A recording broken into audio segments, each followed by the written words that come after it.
AITA for calling my aunt pathetic in her wedding. My aunt helped raise me since IF-17 was 9.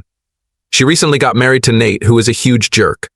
Nate doesn't want me and made it clear before their wedding that I'm not welcome in their house anymore. My aunt is so in love that she would agree to anything. She basically told me that I'm old enough and have to accept this and get over it, and as her daughter and maid of honor she expects me to be in her wedding, put on a smile and give a nice speech. I said fine. I did everything she asked me to do and gave a speech. I'm not going to write the whole thing here, but basically I called her a pathetic moron for staying with a cheater POs who only loves himself. Nate cheated on her 3 times, that we know of. I told them that I hope they are miserable together and they deserve each other. Now my aunt keeps calling and texting, but I don't answer. I read some of her texts and she was basically calling me an asshole. First comment, NTA. If she knew about the cheating and still chose him over her daughter, then she deserves what happened. Op was shown just how much she mattered and had a verbal response to it. Was it nice? No.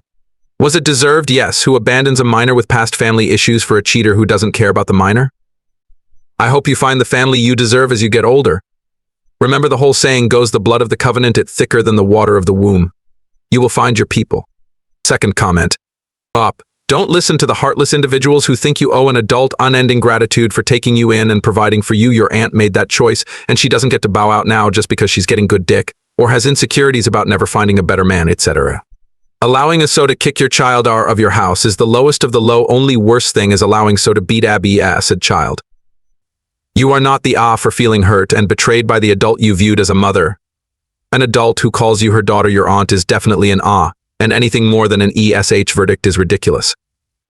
I'm not saying what you did was right, but I think her actions are much more reprehensible, so if anything you're a justified but I despite adults who bail on the children they've chosen to raise, regardless of whether they are biological children.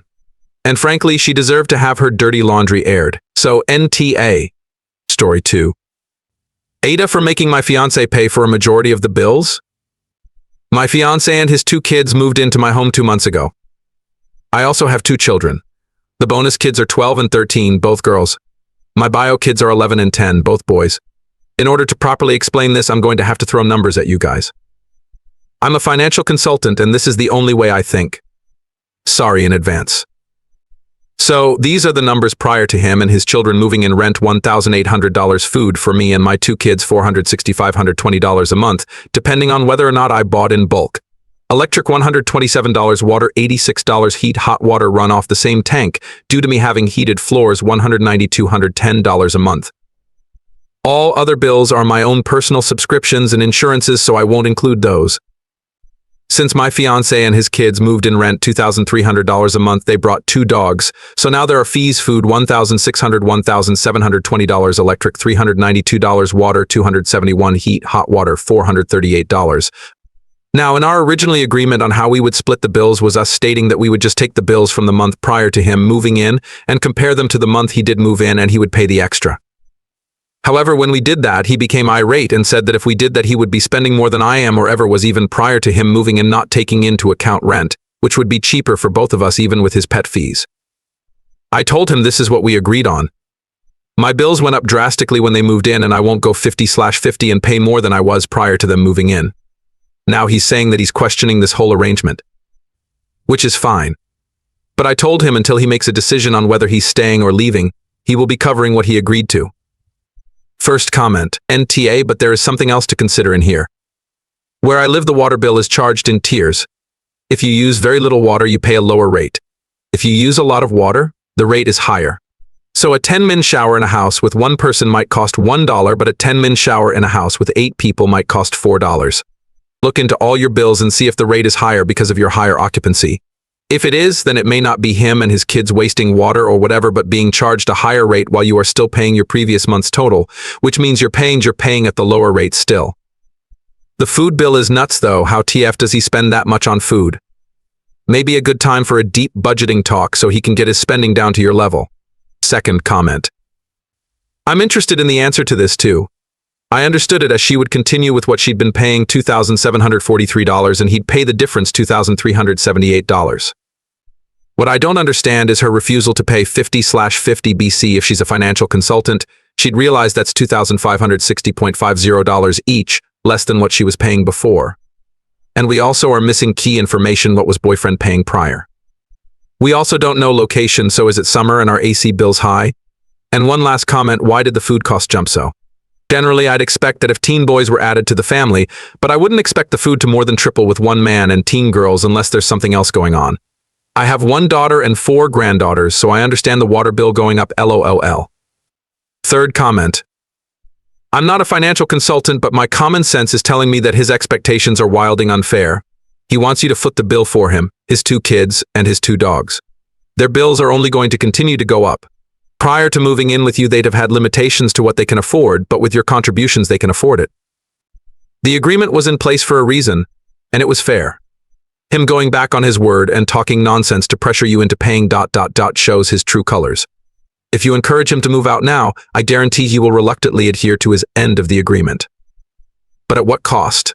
He's going to be using this against you.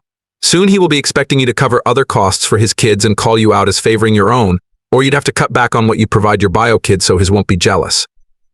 When it comes to finance, it's extremely complicated while you are keeping things separate. If he can't afford the same quality of life as you, he will push you to provide for him or expect you to downgrade. It's different if he was an equal contributor or if you wanted to financially provide for him, his kids, and his dogs.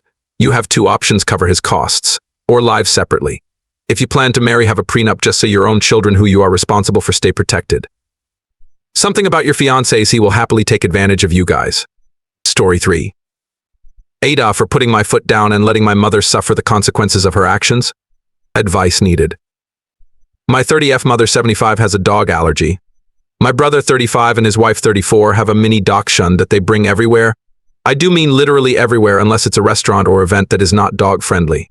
This includes trips to my parents' home. Our home has been divided into 3 apartments. I pay for the top floor. My friend, who's basically a 3rd child, pays for the basement apartment, and my parents have the 1st and 2nd floor. My dad 75 had his knee replaced and I have been helping out with his care as well as all of the things I need to do. My mother never tells my brother to not bring the dog. Everyone knows that my mother is allergic to the dog. I told her before my brother came that if she allowed the dog to come, I was not going to help her with the cleanup because she knows she is going to have issues. I told her it is selfish of her to expect everyone to clean up because she doesn't want to tell my brother no. I cooked dinner for them last night because she insisted that she could not be in their kitchen because there was too much leftover dog dander. Today she asked me to vacuum and clean the air purifier to put in her kitchen. I told her no, I have already been running around the house helping my father all day. I also reminded her that I told her I would not help her if she let the dog come because it's not fair to me or anyone else in the house that we have to spend weeks cleaning after the dog was here for 5 days. She called me selfish and cold-hearted, stating that the dog is family and she loves the dog even though she's allergic. I told her that I understand that, but it does not mean that I have to give up my limited free time to help her clean while also helping take care of my father, and if I wasn't renting the upstairs space, she would be totally on her own, and since I'm not planning on being here much longer, she needs to figure out how to get things done without relaying on me. She called my brother to complain and he threw a ton of insults my way, not the first time he and his wife have called me an asshole. So, AITA? First comment. NTA. Oh. If you can afford it, you may be happier moving out. Your parents are dependent on you to clean and help out.